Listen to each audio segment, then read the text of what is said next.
Bomo še predstavili knjigo, zaradi katere pravzaprav mi trije sedimo tukaj, pa vi v publiki. Hvala seveda vsem tudi v mojem oziroma skupnem imenu za udeležbo.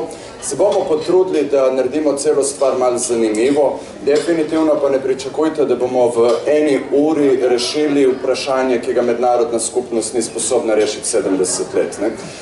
Knjiga, o kateri smo se zbrali, je bila napisana strani francoskega avtorja Eric Hazan. Naslov je Zapiski o okupaciji. Bomo omenili po še tole. Ampak kot izhodišče, jaz bi rad sem eno stvar tukaj povedal in sicer bom izhajal iz svojega primera. Ne bi lepo rečil o knjigi, kot je pač kot narekuje ponavadi protokol, ampak bi povedal eno stvar. Jaz sem tudi napisal knjigo o Palestini, sicer Obleganje Gaze je naslov, in v tej knjigi sem jaz priznal eno stvar, da kot novinar, ko sem še delal za Radio Študent oziroma za Mladino, sem tudi pisal o trenutnem dogajanju oziroma takratnem dogajanju v Palestini in v knjigi sem priznal, da so bili moji članki absolutno in popolnoma oziroma absolutno nepopolni, ker stvari, dokler nisem šel tja dol, pravzaprav niti nisem mogel razumeti tako na neki človeški ravni, kot tudi sicer. In to je pravzaprav ta knjiga. Knjiga je beležka avtorja Hazana, ki je potoval po zasedenem ozemlju imenovanem Zahodni breg in notri beležil dejstva. In to je briljantnost te knjige, da je tako kratka, v njej pa pravzaprav najdete vse možne odgovore na številna vprašanja. Tako da jaz predlagam, da kar gremo v tole debato in sicer naslov te okrogle mize, Amelija, je ali je možna izraelsko-palestinska država, ne? Tako nekako, ja. Skratka, izraelsko-palestinska država ni možna. Jaz se zahvaljujem svojima gostoma in vam za udeležbo in se lahko gremo. Se bomo lotili tega vprašanja in sicer na način bom vprašal najprej spoštovanega kolega Štrbenca. Jaz bom ustrajal tekom celotne debate, da ni možna. Tukaj se lahko tudi soočimo glede tega vprašanja. Zanima pa me, ali je ta projekt nastanka bodisi palestinske države kot samostojne tvorbe, ali pa skupne izraelsko-palestinske države, ali je bil kdaj v preletu te zgodovine, tega zgodovinskega tragičnega obdobja, ali je bila mednarodna skupnost pravzaprav kadarkoli blizu uresničitve tegale projekta. In če da, kdaj in zakaj seveda je spodletelo. Najprej pozdravljeni vsi skupaj, veseli smo se tukaj v dokaj številčni udeležbi znašali. Govora o enem pomembnem vprašanju, to naj povem tudi za en uvod, kljub temu, da ves čas opazujemo situacijo v Iraku, v Siriji, vojne tam potekajo, iranski jedrski program, levo, desno, se treba vedno znova zavedati, da palestinski problem ostaja jedro problemov na Bližnjem vzhodu oziroma epicenter nestabilnosti. Na to vprašanje, ki ga je Erik zastavil, seveda je treba, da bi jaz odgovoril, da se mi zdi, da se je to najbolj dogajalo, torej, da je po drugi svetovni vojni. Kajti, letos spraznujemo, naj še to povem, da letos spraznujemo 100. obletnico Balfourjeve deklaracije, pomembnega dokumenta, potem pa tudi, kjer 60. obletnico oziroma 70. obletnico sprejete tako delitvene resolucije. In jaz mislim, da ravno po drugi svetovni vojni, ko je Velika Britanija, ne vem, jaz tebe gledam, kako govorim, ali... Jaz zavzeto poslušam, Po drugi svetovni vojni, ko je Velika Britanija spoznala, da je Palestina vroč kostan, ker so tudi britanske vojake začeli judovske teroristične paravojaške skupine Ala Irgun napadeti, in tako naprej situacija je bolj nevralgična postajala, je Britanija ta vroči kostan prenesla v novo nastalo mednarodno univerzalno organizacijo Združenih narodov. In ta OZN, v kateri so bile zastopane vse države, je začela resno razmišljati o tem, kako ta kompleksen problem rešiti. Ustanovila je tako United Nations Special Committee for Palestine, torej posebni odbor Združenih narodov za Palestino, v njem je bilo 11 držav, med njimi tudi Jugoslavija. In ta je potem začel zelo zavzeto tudi na podlagi intervjujev v Palestini razmišljati, kaj narediti. In potem je bil sprejet tako večinski oziroma delitveni načrt. partition plan with economic union, delitveni načrt oziroma večinski zaradi tega, ker ga je od teh 11 držav, ki so razpravljali o tem, kaj bi bilo najbolje narediti, podprlo 7 držav. In teh 7 držav je reklo najbolje, da ta problem rešimo na ta način, da razdelimo Palestino na 2 državi. Se pravi, nekdanji britanski mandat Palestine na judovsko državo, ki naj bi imela 56% ozemlja, in na palestinsko oziroma arabsko državo, ki naj bi imela 42% ozemlja. Medtem ko, seveda, če ste se šteli 56 in 42, je 98, 2% manjka, da zrač mi nekdo se žali rekel, pa ne to v žep, da pa odnesel. Ni bilo tako, ampak to, Jeruzalem je bil predviden za corpus separatum, posebno entiteto.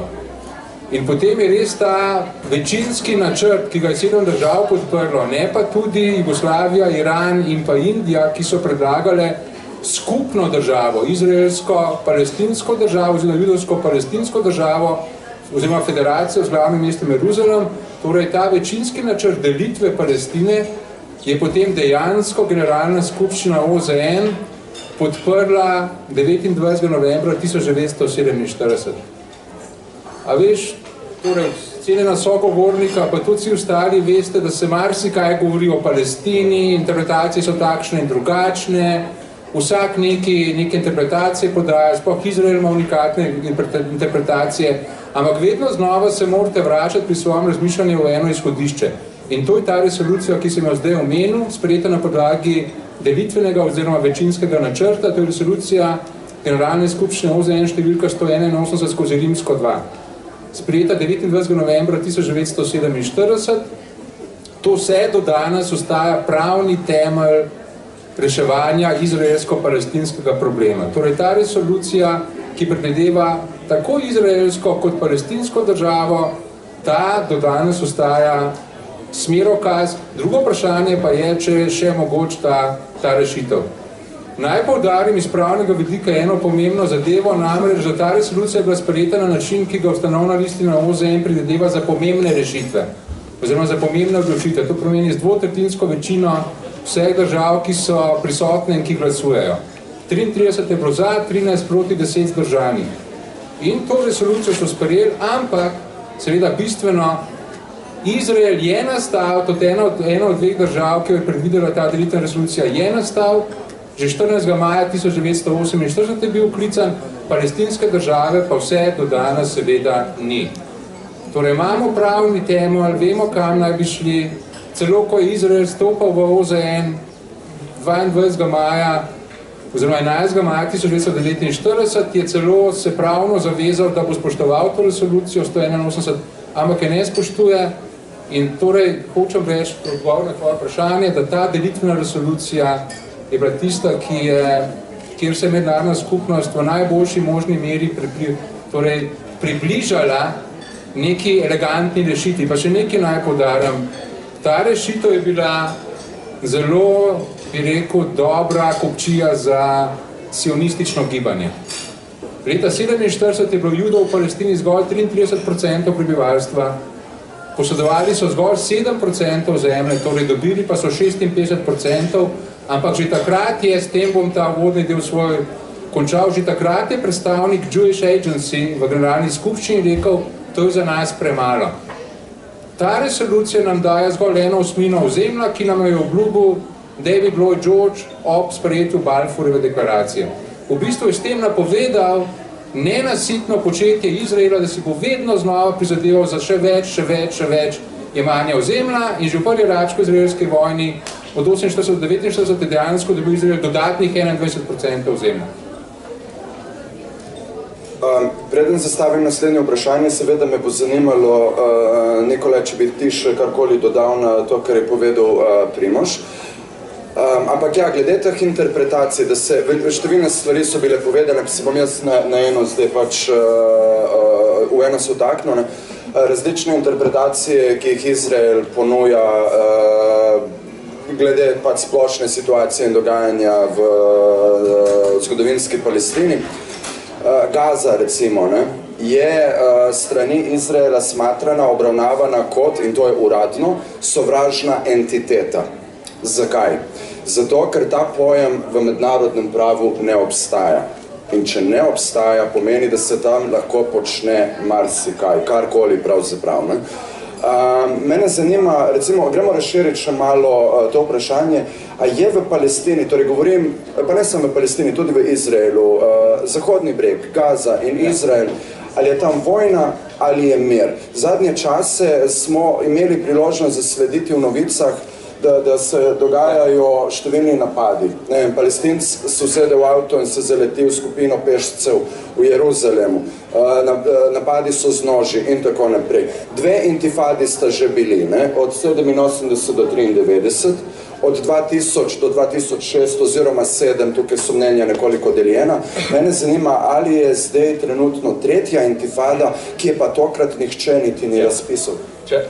Za začetek bi se malo navezal na Primoža. Jaz bi še eno stvar poudaril. Namreč to, da v bistvu Združeno kraljestvo je dobilo Palestino po koncu oziroma po razpadu Otomanskega imperija. In tukaj je šlo za izrazito imperialno igro in tu britanska oziroma angleška politična elita je predvsej, kako bi rekel, je vedno tako speljala, da so stvari šle na njen mlin. Erik je rekel, da v bistvu enotna izraelsko-palestinska država ni možna. Seveda ni možno, zato ker elite svetovne jih moramo ocenjevati ne po tistem, kar govorijo, saj so načeloma vse, za rešitev recimo 2 držav, ampak po tistem, kar počnejo.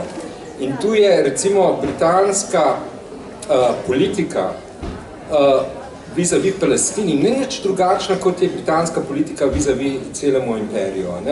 Ko pride do sprememb imperialnih odnosov, Severna Irska, ko je Irska postala neodvisna, je seveda obstala še entiteta Severna Irska, ki je še danes nerešen problem.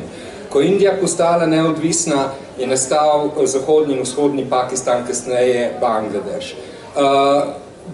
Britanija se je tudi na zelo čuden način vedla do svojih južnoafriških kolonij. Spravi, to vam hočem reči, vsakič, ko Britanija spusti iz rok neke imperialne pridobitve, bo to naredila na tak način, da bo lahko uveljavila svojo politiko deli in vlade. In moj nasvet, jaz sem seveda Britanec, ampak bi rekel, če se vam Britanci javijo, da vam bojo reševali probleme nacionalne samoodločbe, se jih bojte. Zdaj, kar se pa Erikovega vprašanja tiče, a je tam zdaj vojna ali mir? Jaz mislim, da intifada v bistvu vstaja, vse skozi poteka in je posebljena. Če pogledamo Zahodni breg, imate večinoma 2 izključujoči viziji. Kar se Palestincev tam kaj tiče, oni so na pravem kraju, pravi ljudje na pravem kraju, v pravem času. Kar se izraelske države in vojaške mašinerije in tudi naseljencev tiče, so pa to napačni ljudje na napačnem kraju ob napačnem času. In zato vsak Palestinec, vsaka Palestinka, ki vztraja, ki ima to strategijo, kot pravi palestinski pisatelj Raja Shehadeh, sumud, trme obstoja, je že po definiciji trn v peti, tisti košček, ki lomi to izraelsko mašinerijo. Tako da pravzaprav ta ustaja vse skozi tli. In 2 stvari bi še poudaril ob tem. V nasprotju s tistim, kar nam dominantni mediji prikazujejo, kar se tiče stanja Izraela, Palestine, med Palestinci in med Izraelci, in o tem znajo tudi precej bolj poročati sami izraelski mediji, obstajajo neštete, mnogotere mirovniške povezave. Tako med Palestinci, kot med Izraelci, kot med obemi skupinami. In so precej velike skupine ljudi, ki se prizadevajo za dolog in za mirno rešitev. In mi ne vidimo to mirno rešitev zato, ker moti pogled.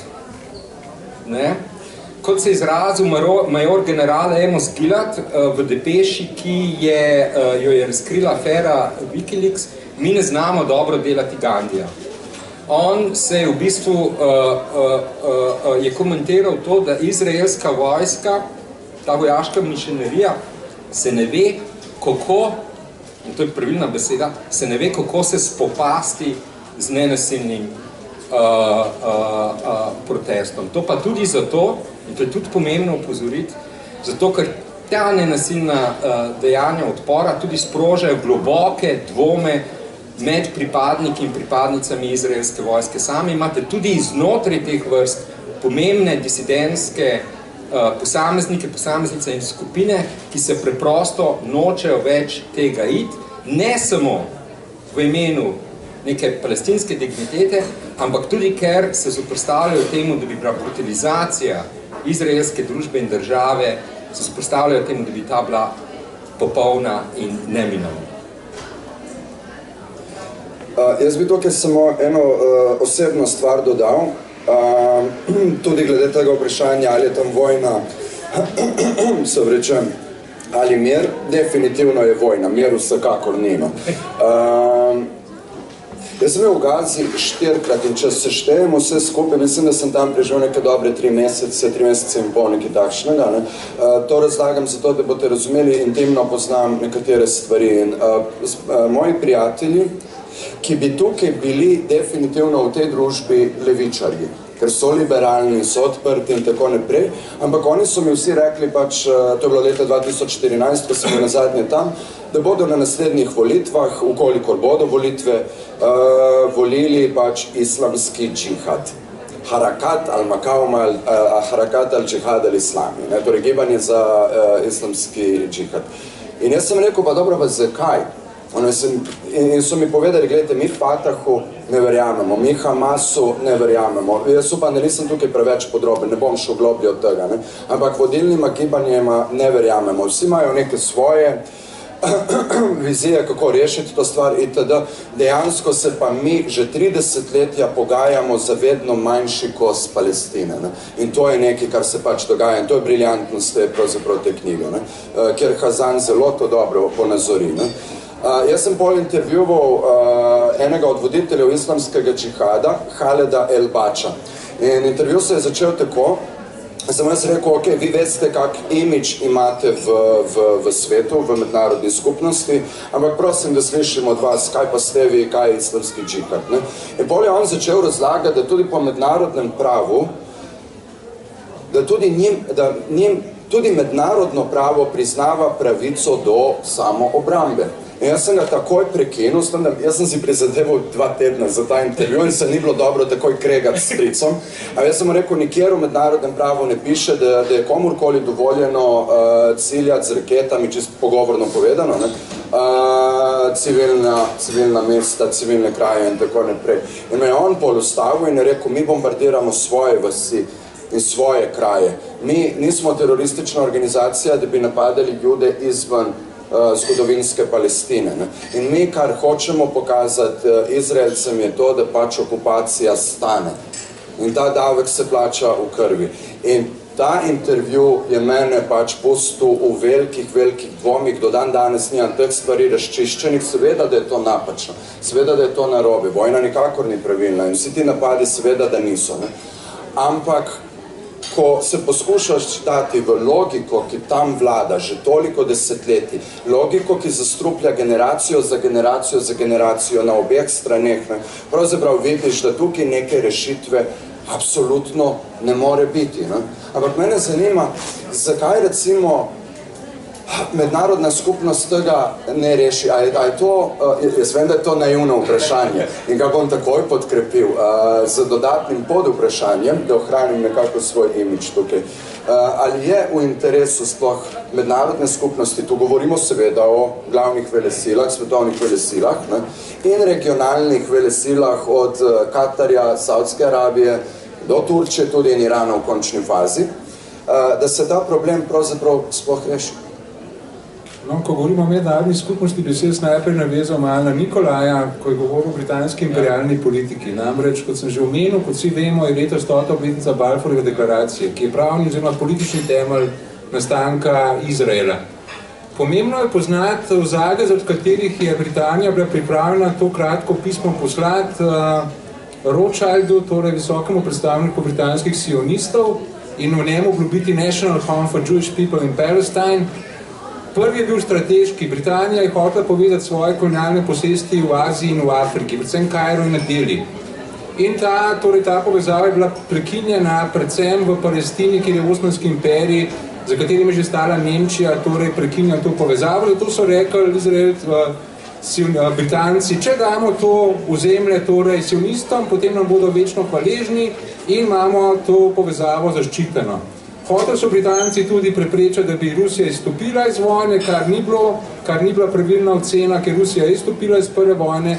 Hoteli so doseči, da bi ZDA hitreje vstopile v vojno vojaško, na podlagi dveh domneve, da sionisti oziroma Judje obvladujejo rusko in ameriško plitev, kar je bilo napačno.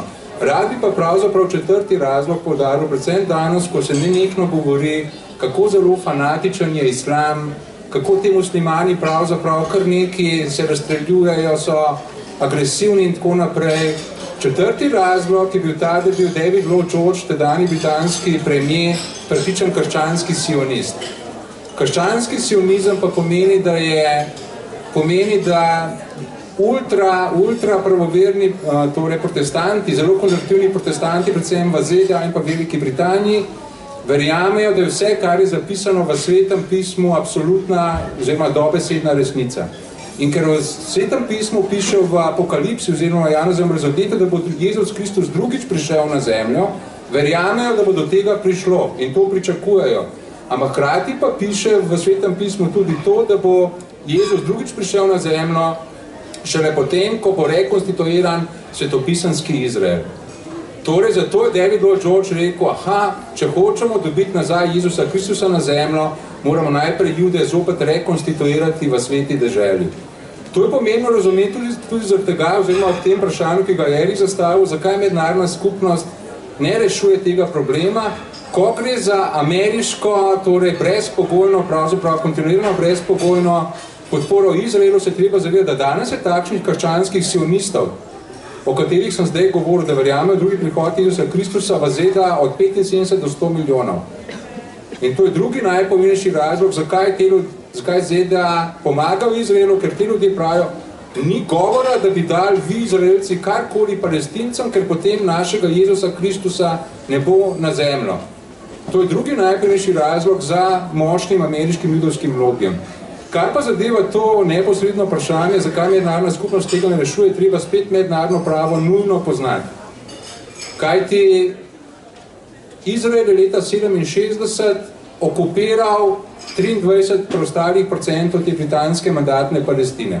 Torej, Palestinci so se že zdavni obrisali pod nosom za tistih svojih začetnih 42%, ker Izrael že v prvi vojni vzel polovico tega ozemlja. Ta ozemlja, o katerih pa govorimo, zahodni breg, Gaza in vzhodni Jeruzalem, pa tvorijo 23% nekdanje britanske mandatne Palestine. Tukaj se sprašujemo, ali bi lahko palestinska država nastala in tisto, kar je treba zopet ves čas poudariti, da to ozemlje je po mednarodnem pravu povsem nesporno okupirano ozemlje. In Izrael ima status okupacijske sile. Izrael je edina država na svetu, ki pravi, ne, mi nismo okupator, ker to ozemlje ni pripada Jordaniji, kot pogodbeni stranki 4. ženevske konvencije, torej za to okupirano ozemlje pa govori o tem, kaj se sme ali se ne sme narediti 4. ženevska konvencija. Zopet različne interpretacije lahko krožijo, kakofonija, ampak vedno znova se treba k neki rdeči niti vračati, to je mednarodno pravo, to je 4. ženevska konvencija in ko gre za to vprašanje, zakaj mednarodna skupnost tega ne uredi, prvi člen je že vitalnega pomena, ker so se vse pogodbene stranke te 4. ženevske konvencije, vključno ZDA, vključno vsemi članicami Evropske unije, zavezale v prvem členu, da bodo ne zgolj same spoštovale konvencijo, ampak da bodo zagotovile spoštovanje konvencije v vseh okoliščinah. Povedano drugače, vse države pogodbenice 4. ženevske konvencije, vsa Evropska unija, ZDA so pravno obvezane, ne da imajo na voljo ali kaj storijo, ampak so pravno obvezane pritisniti na Izrael, da ne bo kršil mednarodnega prava, kajti Izrael je tisti, ki do danes, se strinjam z Erikom, da skupna država ni mogoča, ali pa palestinska država tudi verjetno ni več mogoča. Torej Izrael ravno za kršitvijo 49. člena 6. odstavka te 4. ženevske konvencije uničuje oziroma je že uničil možnost nastanka palestinske države. Ta konvencija pravi, da okupacijska sila ne sme naseljevati delov svojega civilnega prebivalstva na okupirano ozemlje. Ampak Izrael je do danes na zahodni breg in tako na anektirani vzhodni Jeruzalem naselil 700,000 judovskih naseljencev. Vsaka glava judovska od teh naseljencev pomeni kršitev mednarodnega prava. In to bi morale pogodbenice ZDA in Evropska unija, torej po 1. členu ustav, nikoli ni bilo nobenega pravega pritiska na Izrael, nikoli. In sam še s tem to povem, ko se danes sprašujemo, kako fenomen islamske države oziroma radikalnih ali pa ultraradikalnih islamističnih gibanj reševati, tega ne bo možno urediti s bombami. Ker ta fenomen je nastal z bombami islamske države v napadu na Irak. Prvi odgovor bi bil, Palestino treba pravično reševati, kajti radikalne islamistične skupine vedno znova lahko rekrutirajo članstvo zaradi tega, te boleče, kontinuirane rane muslimanov, to je Palestina. Ni naključje, da Osama bin Laden v videoposnetku oktobra 2001 dejal, parafraziram ga, prisežem pri Bogu, da mir ne bo zavladal v Palestini, dokler mir ne bo prišel, da ZDA ne bodo živela v miru, dokler mir ne bo zavladal v Palestini. In tudi Abu Bakr al-Baghdadi, ki je vklical kalifat 2014, je rekel, muslimani, stopite v naše vrste, da boste lahko pomagali našim bratom v Palestini, Kitajski in Indiji. Wow, tukaj je ogromno stvari, kar jaz bi samo ene par zadev dodal in res ne vem, kaj bo naslednje vprašanje, ampak prepustimo se to, ko misli, ampak ajde, Jezusova vrnitev, moramo iti na to, ne, glej, ja, okej, ampak to je vse res, kar je Primož povedal, ampak veste, kaj je še eden od stebrov te Jezusove vrnitve nazaj, ne, pač kot uresničitev prerodbe iz te knjige iz bronaste dobe, da bodo takrat nad Judi bo seveda izvršen masaker, ob katerem se bo holokaust zdel kot nič posebnega. In to so besede Peta Robertsona, enega ameriškega pač krščanskega fanatika. Ne? In te stvari bi bile smešne, kajti to je izjemno paradoksalna in skizofrena navezava, ne, torej med krščanskimi zionisti, recimo iz ZDA, pa samimi zionisti v Izraelu. Ne, torej, ja, mi hočemo, da vi dobite zemljo, zato bolj pride Jezus in vas vse pobije. Ne?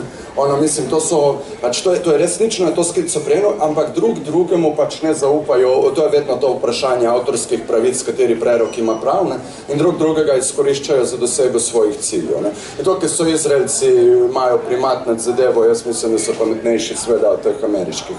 Ampak to je, sicer jaz to govorim s nekim posmehom, bi bilo to smešno, če ne bi pač tameno ljudstvo trpelo in bilo obsojeno na počasno smrt, na počasno izginjanje, na počasen genocid ali pač seveda to, kar se potem radikalizira in je pač smrt lahko hitrejša, ampak v obliki samomorilskih bombnih napadov in tako dalje. Ne. Jaz bi sam eno stvar bi tukaj še dodal, ne. Je res, tudi Gaza in sploh pa Zahodni breg po mednarodnem pravu sta zasedeni ozemlji. Mednarodno pravo je tukaj zelo jasno. Ampak potem se dogajajo take stvari. Recimo, Izrael izvaja na Zahodnem bregu nekaj, kar je v mednarodni skupnosti že označeno kot vodni apartheid. Ta zid, ki ga tam gradijo in mu pravijo pač varnostna ograja, tako kot mi ampak to žico zrezili imenujemo tehnična ovira, ne? Se razumete, kam grem s tem, ne? Ampak ta zid ima zelo velik razlog v temu, da pa zajezi vodo oziroma te vire vode, da se vzpostavi nadzor nad vodo. Svetovna banka opozarja v poročilu iz leta 2004, da miru v Palestini ne bo, dokler pač Palestinci ne bodo imeli vode. O čem se mi zdaj tukaj pogovarjamo? O tem, da je pač, kaj je že ARRS, Agencija za raziskovanje Republike Slovenije. Agencija za raziskovanje Republike Slovenije, hvala, je ravno kar na FDV naslovila en projekt, iščejo partnerje, za katere upajo, da jih bodo našli na FDV-ju, in sicer partnerji bi bili Izrael in pač ljudje iz FDV-ja. Naslov projekta pa je inovativnost v izkoriščanju vodnih virov. Tako da, ko vemo za te stvari, je treba pač ukrepati. Jaz tu ne bom zdaj solil pameti, kaj in kako, ampak kdorkoli lahko, pač naj. Ta zgodba bo zdaj prišla v medije, zagotovo, ker mora, ker ne moremo si dovoliti, da pri tem sodelujemo. Pa si imamo še čas, ali sem še eno stvar dodam? Zelo nakratko. Glede Bin Ladna in Bagdadija, to drži. Jaz sem intervjuval enega šejka v Iraku, v Kirkuku, je sunitski šejk Abdul Rahman al-Munshid, in njegovemu zemlju sodelovali take fantastične skupine kot Al-Qaida, Ansar al-Suna in tako dalje. In on je meni v intervjuju znova in znova poudaril Palestina, Palestina, Palestina. In meni je šlo to na živce. Mislim, uporabljajo in izkoriščajo Palestino zato, da rekrutirajo ljudi in podobne tragedije, ki se dogajajo tam, potem širijo na drugih ozemljih. Ampak to je dejstvo, da se to dogaja. In zato sem jaz zaprepaden ob tem, da se absolutno pač nihče v mednarodni skupnosti pravzaprav ne zgane. Pustimo voditelje, oni grejo svojo pot, to nam je vse jasno, si nismo naivni. Mene zanima, kako ti vidiš to nadaljevanje, recimo v prihodnje. Poglejmo zdaj izraelsko vlado, to je res skrajna desnica. Potem, Sirija je država, ki ne obstaja več, ne vprašanje, če bo sploh še kdaj in v kakšni obliki. Kuha se ponovno v Libanonu, kjer pač se pričakuje nov spopad na relaciji Hezbolah-Izrael oziroma Hezbolah, lahko rečemo kar Iran. In imamo te napade v Izraelu oziroma na zasedenih ozemljih. Ni svetlo? Ja, v bistvu ne. Ampak to, če ni svetlo, ne pomeni, da ne smemo biti optimistični. Jaz pač citiral eno misel, ki je vedno v teh kontekstih, in sicer misel italijanskega revolucionarja in teoretika Antonija Gramscija. Treba je gojiti pesimizem intelekta, se pravi, naša kritika bo vedno izhajala iz dejanskega stanja na terenu, tako rekoč, in bo kritična, ampak Gramsci je rekel, ob gojenju pesimizma intelekta je treba tudi gojiti optimizem volje. Se pravi, ne smemo se pa, kako bi rekel, odreči neki zmožnosti, neki volji, nekemu upanju, da se bo tam vseeno kaj spremenilo. Zdaj, vprašanje, kar se tiče svetovne skupnosti in zakaj v bistvu se obnaša tako, kot se obnaša. Tukaj je več odgovorov, konkretno, če naredim čisto en plugin za drugo knjigo, o kateri danes debatiramo, se pravi knjiga Perryja Andersona, Ameriška zunanja politika, njeni snovalci, boste našli odgovore tam. Ampak, na širše rečeno, kar se mednarodnih elit tiče, bi pa citiral tukaj eno misel, ki jo najdete v spremni besedi k Hazanu, ki je napisal avtor, ki ga zelo cenim. In sicer Jeff Halper je napisal knjigo Vojna proti ljudem. Jeff Halper je jud, ki živi v Izraelu in je del judovsko-palestinskega mirovnega gibanja.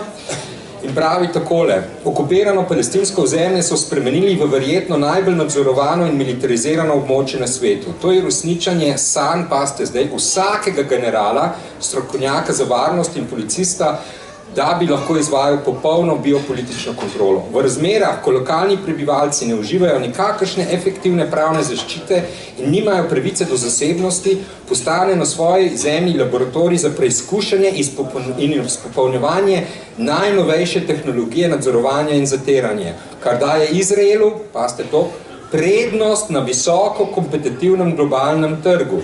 Nalepke z napisi preizkušeno v boju, testirano v Gazi in odobreno iz strani IDF. IDF je Israeli Defense Force, pravi izraelska vojska, ki se pojavljajo na izraelskih ali tujih izdelkih, zelo pomagajo pri njihovem trženju.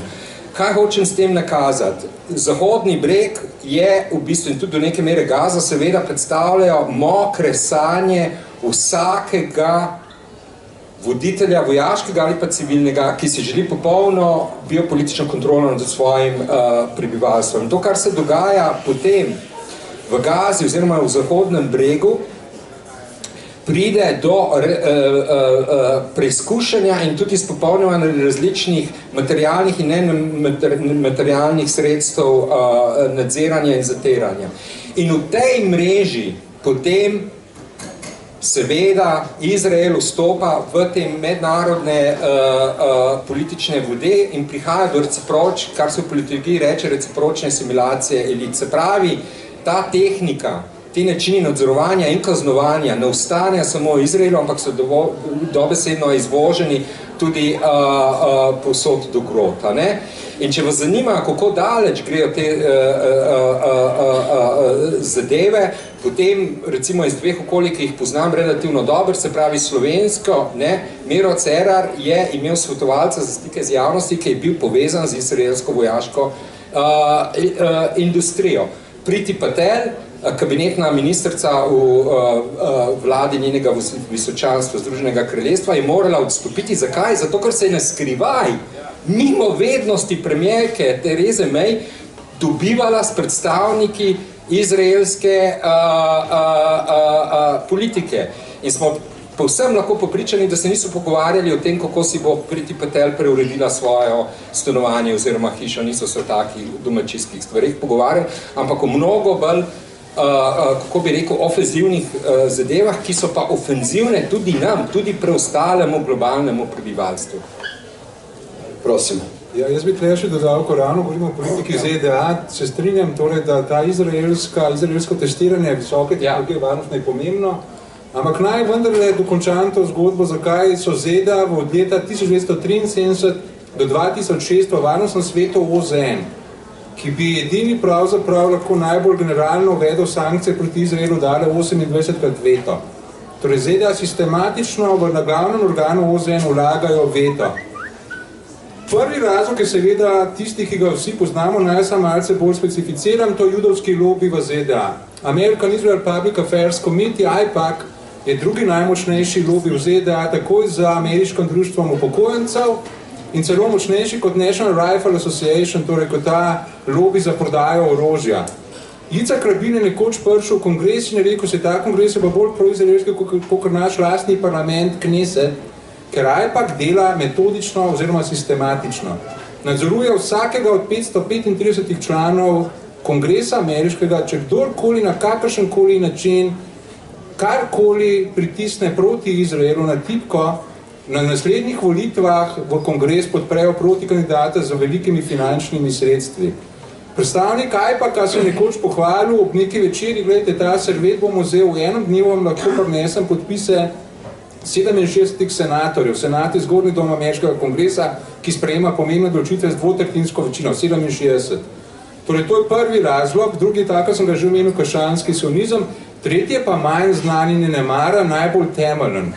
Moramo se zavedati, da obstaja elementarna kulturna afiniteta Američanov do Izraela, kajti se veste, kdo je pravzaprav Američanov kot takšnih ni avtohtonih, to so bili Indijanci, ampak so da Puritans, angleški, prišli v 17. stoletju v The New England. 1620 ladja Mayflower prišla v Novo Anglijo in te Puritanci so se identificirali z judovskim ljudstvom iz Stare zaveze. So rekli, tako kot so Judje prišli v Kanan, palestinski, tako mi prihajamo v to neomadeževano deželo.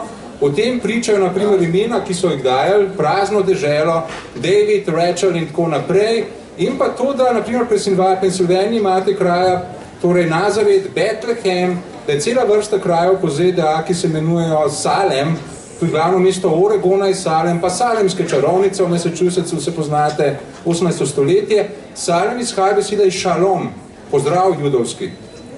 Tako da ta temeljna kulturna afiniteta je pomembna in ZDA ne nazadnje vladajo točno te, da Puritan še vedno, oziroma njihovi nasledniki, skratico WESP, White Anglo-Saxon Protestant. Pa še nekaj bi rekel, torej Erik je govoril o kraji vode. Tudi o tem govori mednarodno pravo, 33. člen pravi, da je rop prepovedan. Izrael dobesedno krade vodo. In pa za konec tega dela mojega še to, da še nekaj se moramo zavedati, da Izrael od samega začetka sebe, torej svojega obstoja, ves čas kontinuirano uveljavlja neko interpretacijo, da on si želi zgolj mir. Želi si varno zagotoviti, ostali ga hočejo pa uničiti, on pa sledi miru, nasprotno. Izrael hoče ozemlja in pa vodo. In da bi to dobil, je več kot pripravljen nove in nove vojne sprožiti. Že sam David Ben-Gurion je julija 37 poslal pismo svojemu sinu in je rekel v tem pismu, Palestinci bodo morali oditi, najboljši način, da to naredimo, je z vojno. In danes Hamas je bil omenjen, Hamas se že dolgo deradikalizira. In Izraelu to ne ustreza, kajti Izrael ves čas tudi to govori, vse na drugi strani ni pravega sogovornika, se so sami fanatiki, teroristi, nas hoče uničiti. Hamas se že dolgo deradikalizira in eden razlogov, zakaj je Izrael tako brutalno udaril po Gazi v operaciji Cast Lead, decembra 2008, januar 2009 je bil ta, da bi Hamas zopet re-radikaliziral. Tako krvavo napadel Palestince, da bi spet popizdili, oprostite besedi po domače, in začeli zopet torej sovražno politiko do Izraela, Hamas pa, da bi to ustavil. Tako da te konvencionalne resnice je treba vse na glavo postaviti v bistvu. Tukaj je vedno toliko stvari povedanih, da jaz imam 5 replik, ampak ne bom kradil časa, se bom na eno pa vendarle osredotočil, ker tudi če malo skačemo, se mi zdi, da je vendarle nekatere stvari bistveno treba dopolniti. In moje dopolnilo se tiče pač tega preizkušanja orožja v Gazi, torej v urbanih okoljih. Tukaj stvar je tu zelo fantastično, popolnoma jasna. Gaza je seveda poligon za preizkušanje različnih vojaških tehnologij. In zakaj skratka svetovne vele sile to podpirajo? Ker večina prebivalstva bo v dogledni prihodnosti vendarle živela v urbaniziranih jeziku. Nehite tam delati, karkoli. Živela v urbanih okoljih. In tukaj seveda govorimo o... A lahko tam počakamo, lahko pa gledaš to, prosim. Dobro.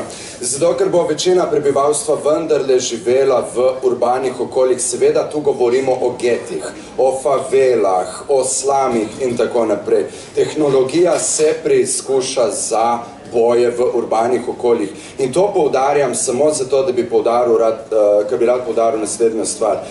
Republika Slovenija pod pokroviteljstvom prejšnjega predsednika Danila Türka in organizatorjev ITF je izvajala, mislim, da še vedno to poteka v nekem omejenem obsegu, rehabilitacijo otrok iz Gaze, ki prihajajo v Ljubljanski rehabilitacijski center Soča, so brez nog, so brez rok in tako naprej. In Slovenija jim nekako pač ponuja neko rehabilitacijo. Hkrati naše obrambno ministrstvo sodeluje z izraelsko vojsko in konkretno je Slovenija v preteklih letih pošiljala v Izrael določene komponente, ki pridejo prav na oklepnikih, namenjenih eksplicitno za boje v urbanih okoljih.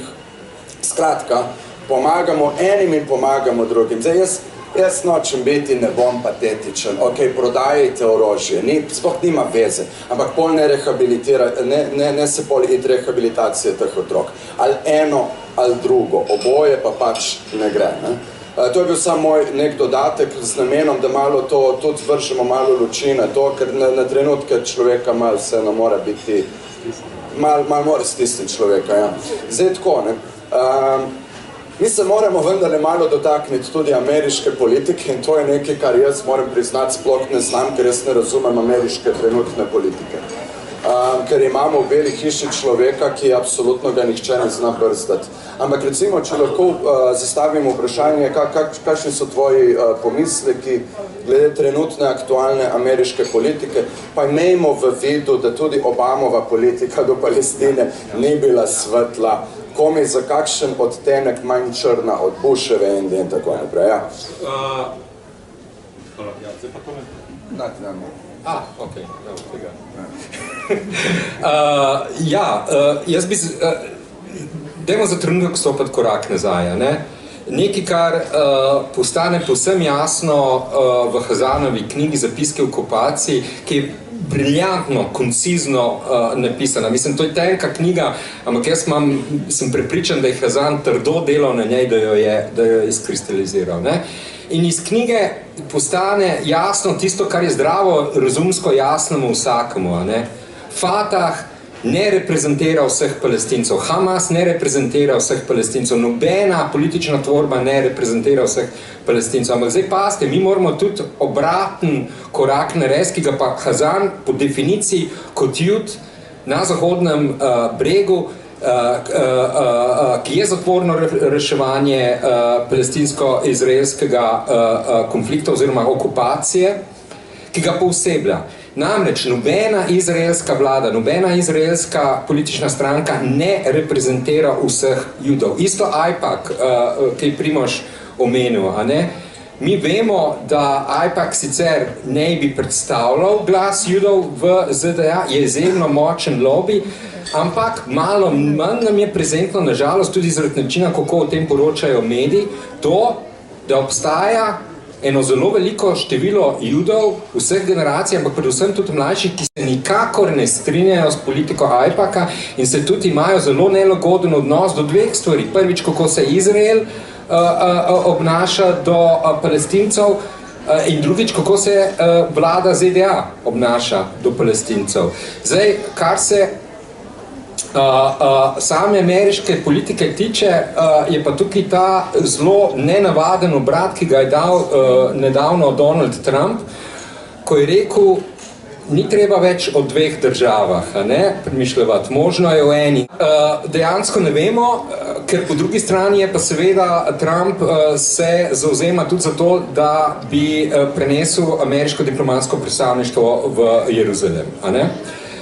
Tako da, če bi ocenjevali, kaj ustreza državi Izrael, kaj ustreza ZDA, kaj ustreza večine svetovne politike, to, da bo status quo se nadaljeval še naprej. To ne bo uradna aneksacija, Izrael je namreč aneksiral nekatera območja, konkretno vzhodni Jeruzalem in Golansko planoto, to ne bo uradna aneksacija, ampak bo to življenje životarjenja, umiranja, okupacije na Zahodnem bregu in naseljevanja iz strani naseljencev se bo verjetno še nadaljevalo. Torej, jaz bi še en moment odprl, ko ga moramo absolutno prejti in Hazan ga izrazito poudarja noter v knjigi namreč, da krivec za ta brezizhoden položaj Palestincev nikakor ni zgolj Izrael in zahodne sile, ampak sama stara politična garda Fataha. Torej, ta slavljeni Yasser Arafat, ki je bil dolga desetletja ikona palestinske politike, je na koncu staro gardo Fataha pravzaprav prodal najbolj vitalne palestinske nacionalne interese, beri za svoje lastne politične in ekonomske interese, ker so postali gospodje podjetniki, so zakockali usodo palestinskega ljudstva. Namreč, moram malce bolj podrobno to opisati, leta 1991 se je začel tako imenovan mirovni proces v Madridu.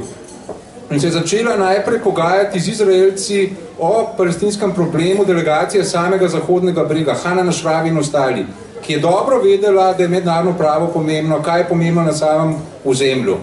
In potem so Izraelci kmalu spoznali, da teh Palestincev ne bodo mogli žejnih čez vodo pripeljati, da preprosto ne bodo mogli tem Palestincem reči, ne morate dobiti države.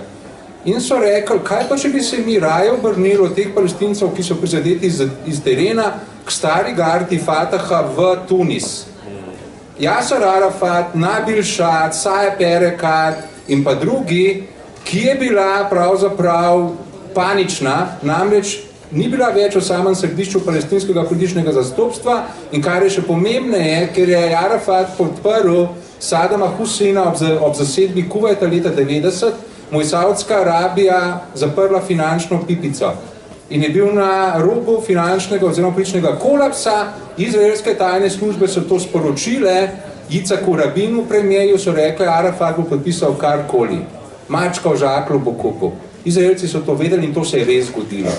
Arafat je, potem so Izraelci tajno se začeli pogajati z tem Arafatom v Oslu, na Norveškem. Norvežani so tudi svojo vlogo neslavno odigrali, ker so hoteli na vsak način slavo preboja doseči in so se morali v tem hrepenenju po slavi preboja torej obrniti proti močnejši strani, to je Izrael, oziroma začeti njena stališča zastopati. Skratka, Arafat je zato, da bi zopet prišel nazaj v igro, je podpisal v tajnosti ta sporazum iz Osla, ki ni vseboval prav nikakršne varovalke pred kršitvijo mednarodnega prava, prave varovalke.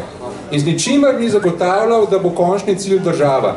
Referenčna točka je bila resolucija 242, naj še to diplomatsko fineso povem, mnogi pravijo, ta resolucija 242 naj bi pripeljala k umiku Izraela, sem noter je fraza withdrawal of Israel armed forces from territories occupied in the recent conflict. Ne piše pa all the territories ali pa the territories, samo territories, zato je to dvoumno in Izrael pravi, saj ne piše vseh ozemelj. Iz Sinaja smo se že obmaknili. Bom jaz sam še eno stvar tukaj dodal. Če ima kdo zastaviti neko vprašanje, mislim, da imamo še nekih 10-9 minut, naj ga kar sestavi v glavi, bom jaz takoj se posvetil, če vidim neko roko dvignjeno. Jaz bi rad samo eno stvar tukaj še dodal. Veliko smo namenili besed o Veliki Britaniji, torej o evropske neke krivdi Ameriki, Izraelu in tako naprej, AIPAC in tako dalje. Jaz bi rad povedal, da jaz bolj nesposobnih in preprosto povedano neumnih in kratkovidnih ljudi od palestinskih voditeljev nisem spoznal v življenju. Resno ne. In vam bom dal en zelo, zelo dober primer, ki se pa sicer tiče, veže se na Zahodno Saharo. Bom zdaj takoj razložil, o čem je beseda. Zahodna Sahara je bila do leta 1975 španska kolonija. Španci so odkorakali iz tega ozemlja, celo svoje mrtve so izkopali iz pokopališč in odšli. Zahodno Saharo sta potem takoj napadli Mavretanija in Maroko. Mavretanija se je umaknila, Sahravici, torej ljudstvo Zahodne Sahare, so Mavretanijo premagali, Maroka pa pač nikoli ne. Maroko še vedno zaseda 2/3 Zahodne Sahare, postavil je najdaljši vojaški zid v moderni zgodovini, 2700 kilometrov, da je zamejil pač tole ozemlje, naseljuje Maročane sistematično in organizirano na ozemlju Zahodne Sahare in tako naprej. Skratka, o čem mi zdaj tu govorimo? Mi zdaj tu govorimo seveda o Zahodnem bregu. Stvar je popolnoma identična. Ampak kaj je Arafat naredil, ko se je na ravni Afriške unije začelo resno pogovarjati? To je bilo na pragu iz 80-ih v 90-ta leta, da je pač treba Zahodni Sahari pomagati. To je bilo konec 90-ih, začetek 2000. Takrat je Arafat odpotoval v Južnoafriško republiko, se srečal z Nelsonom Mandelo in Nelsona Mandelo prosil, da naj ne prizna Zahodne Sahare. Zakaj? Zaradi tega, ker je Arafat mislil, da pač mora imeti Maroko seveda na svoji strani. Maroko je pa ves čas seveda imel različne posle, različne vezi, različne odnose z Izraelom in tako naprej. Skratka, ko si ti v eni situaciji in še nekdo v tej situaciji in ti tega ne podpreš, v končni fazi izdaš tudi samega sebe. In to je nekaj, kar je splošno znano. Palestince izkorišča ves arabski svet, torej tiste regionalne sile, ki to lahko. Katar podpira Hamas, tako kot podpira recimo tudi do nedavnega muslimansko bratovščino v Egiptu, ne vem kaj, z isto stvarjo. In tako dalje. Skratka, vsi obravnavajo Palestino kot neko figuro na šahovnici. Dobro zaključno vprašanje. Če je Palestina figura na šahovnici, katera figura bi bila po tvojem? Ko ponavadi se reče kmet na šahovnici, to je neka figura, ki se jo da z lahkoto žrtvovati. Palestina kot problem ali kako? Ja. Objektivno gledano. Da. Jaz mislim, da je to kraljica. Hudo. To sem na začetku rekel, torej vedno znova se moramo zavedati, da Palestina je ta res epicenter nestabilnosti na Bližnjem vzhodu. To ni kmet. To ni kar neki, da je ta Irak bolj pomembna ali pa Sirija. Izrael tudi nasproti Siriji in pa Iraku vodi politiko, ki slejko prej se konča v Palestini. Izraelu izrazito ustreza, da potekajo destruktivne vojne v Siriji in Iraku, ker je pozornost ves čas usmerjena stran od Palestine, stran od kršitev mednarodnega prava, stran od jemanja zemlje in tako naprej. In pa seveda, treba pa k temu dodati, da je še drugi premislek izraelski, Oded Yinon, izraelski strateg, že leta 82 rekel, če hočemo Izrael v samo jedro moči na Bližnjem vzhodu postaviti, moramo doseči razbitje pomembnih arabskih držav po etnični in religijski črti. Irak, Sirija, morda tudi Libija in točno to se danes dogaja, zdaj ali to naključje ali ni. Je pa res, da Pandorino skrinjico teh katastrof na Bližnjem vzhodu napad na Irak 2003 odprl George Bush mlajši, ki so ga seveda nagovorili neokonzervativci, Richard Pearl, Paul Wolfowitz in ostali. Te pa so bili zelo, zelo naklonjeni Izraelu. Sami mnogokrat judovskega rodu in tudi Izrael sam je izrazito lobiral za napad na Irak. In Izraelci poznajo Bližnji vzhod, torej upam si postaviti neko tezo, hipotezo, da je bil načrt destabilizirati širši Bližnji vzhod, da bi potem laže na koncu konca tudi Palestino, torej preko kršitev mednarodnega prava integrirali v svojo, se strinjam z Nikolajem, ne z aneksijo, pa tudi ne z neko utrito okupacijo. Zato bom postavil tezo, da to priznanje Slovenije, ko vsi to tiščijo k njemu, bi lahko bilo kontraproduktivno. Ker priznanje že več kot preveč te palestinske države in s tem se ustvarja neko lažno prepričanje, da palestinska država pa nastaja. Vse so priznanja, palestinske države ne more biti več. Pa ne, pa se ni nobenega vprašanja. No, pa se v bistvu, vse smo tukaj. Če kdo hoče nas podsukati za rokav, mene boste našli tam na cigaretu. Tako da, sploh ni noben... A ti bi Amelija vendar izpostavila nekaj? Se jaz imam še zaključne misli, ni to zdaj kar... Ja, povej prosim. Ali pa kdo drug seveda, da. Okrožna dramaturgija, kaj? Začel si s tem, da sem izkenslal naslov tegale okrogle mize, skratka, ali obstaja možnost enotne palestinsko-izraelske države. Skratka, Azan namreč to v zaključnih stavkih, tako rekoč, na zadnjih 2 straneh knjige pravzaprav pove, da je to preprosto edina možnost. Skratka, ne palestinska država in ne izraelska država, ampak enotna država palestincev in izraelcev. Tako kot pravi Gramsci, ne, treba je gojiti pesimizem intelekta, ampak optimizem volje. Ne. In dobro, tukaj smo predstavili precej pesimistično sliko, ampak neminovno je to. Palestinci se upirajo, večina tega upora je nenasilnega. V Izraelu so tudi mnogi ljudje, ki so na strani mirovnega gibanja in tako ali pa drugače. In s tem nastajajo nove izkušnje, nove vezi, ki znajo v trenutku, ko pride do preobrata, obrniti zadevo v neko pozitiviteto, ki mogoče nismo še nikakor nikoli izkusili. Ne? Se pravi, te mreže, dejanja, solidarnosti na Zahodnem bregu so take, kakršne bi si mi tudi sami želeli za svoje dejanske življenje. In če potegnemo paralelo s temi prostori, in se vprašamo, recimo, možno je kritizirati, v bistvu pravzaprav zelo pravičeno kritizirati post-daytonsko Bosno. Ampak način, kako je Bosna izšla iz vojne, in kako je tam dan danes vlada mir sicer relativen in kako je vladal takoj, ko so vse sovražnosti, poboji in klanja nehala, lahko vidimo, da tudi ena oblika sobivanja, kakor ga Bosna predstavlja, je lahko tudi dober model za Izrael in Palestino. Mi moramo tukaj zaključiti. Jaz sem si sicer želel, da bi eden od sogovornikov imel zaključne besede. Nažalost, moramo zaključiti, bom jaz v 2 stavkih, dobesedno 2. Ne, se ni nič narobe z naslovom. Ali je možna skupna izraelsko-palestinska država?